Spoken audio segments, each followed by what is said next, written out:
Prokuroria Speciale e Kosovës, saktësisht krimet ekonomike, gjatë ditës së sotme kanë zbarkuar tek Ministria e Bujqësisë, Pylltarisë dhe Zhvillimit Rural, e si pasojë e kësaj bastisje ka ardhur pas skandalit të madh të fabrikës për përpunimin e mbetjeve shtazore.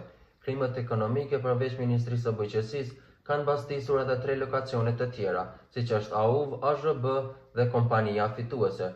Prokurori ka konfirmuar rastin ku ka thënë që dyshimet janë për këtë fabrikë, të cilat e kanë marrur tenderin për përpunimin e mbetjeve shtazore. Pas mbledhjes së dëshmive kryesore, njësia veçantë hetimore ka intervistuar edhe ministrin e detyrë të bujqësisë, zoti Faton Pesin, por për më shumë rreth rastit ndjekim deklaratën e prokurorit. Përshëndetje për gjithë, siç e dini, Prokuroria Speciale ka filluar një hetim lidhur me dhënien në shfrytëzim të fabrikës për përpunimin e nënprodukteve shtazore. Hetimi është duke u zhvilluar lidhur me dyshimet për dhënien me qirat të kësaj fabrike.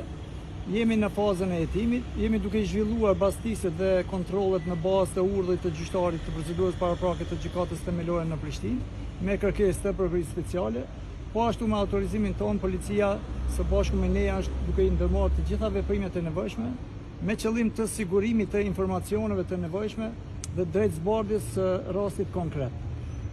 Për çështjet më në detaje nuk mund të lëshohemi për momentin për shkak se jemi në fazën e hetimit dhe ju lutem që të na kurseni sepse jemi në fazën e grumbullimit të informacioneve. Bastiset janë duke u zhvilluar në 4 lokacione, janë në vijime sipër dhe për çdo veprim tjetër as sa na lejohet do t'ju njoftojmë përmes zëvendësës së Prokurorisë Speciale. Cilat lokacione prokurorë janë duke u bastisur Ministria e Bujqësisë, Agjencia për Zhvillim Bujqësor, Agjencia e Ushqimit dhe Veterinarisë dhe lokacioni i kompanisë përfituese e kontratës.